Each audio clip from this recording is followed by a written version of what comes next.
One of the requirements of the Element Poster project is to make a data block that looks very much like it came from a periodic table for the element that you're working on. Creating a block like this is relatively simple in Google Docs once you master a few tricks.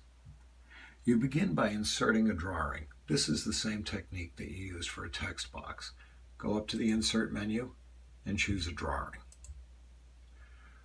When the drawing space opens up, once again you're going to create a text box to put the information in.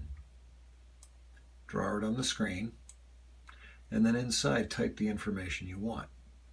I'll make a box here based on the element carbon. Carbon has an atomic number of 6, its chemical symbol is C, and it has an atomic mass of 12 AMU.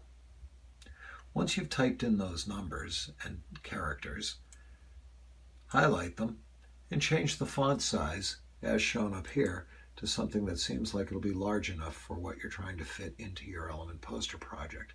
In this case, I used 36 font.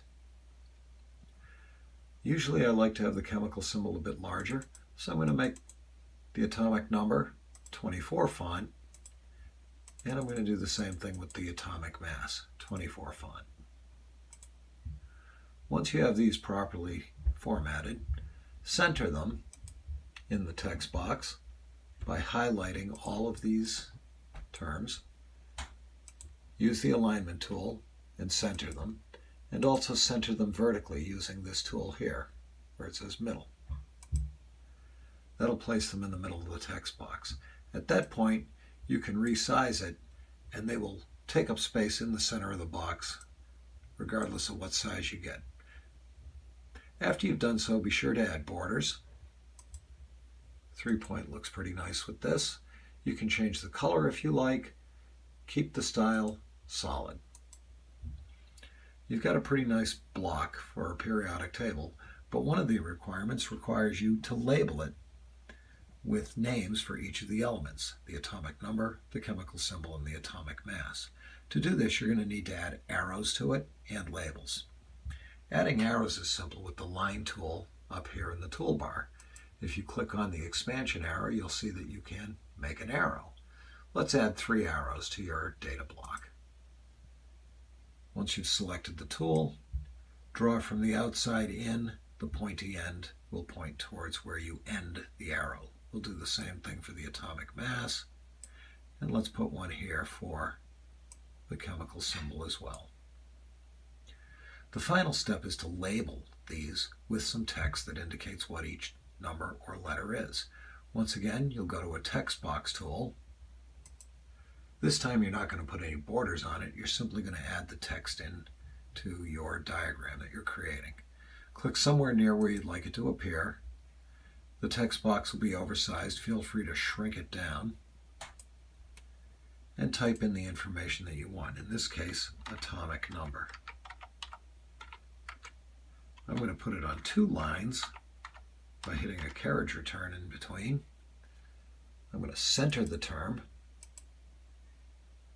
It looks like it only centers one line at a time, so let's select both lines and center it to get everything centered up.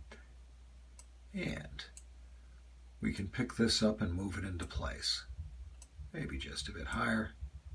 Yep. That looks pretty good. We're going to need to add 2 more text blocks, one for the chemical symbol and one for the atomic mass. Doing them real quick.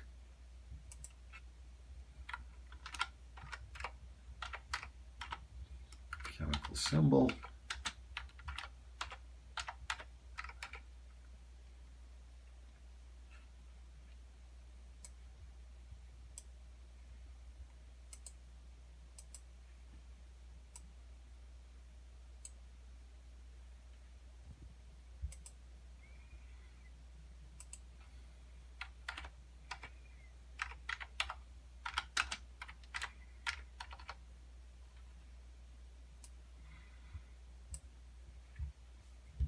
Center everything once again and move it into position.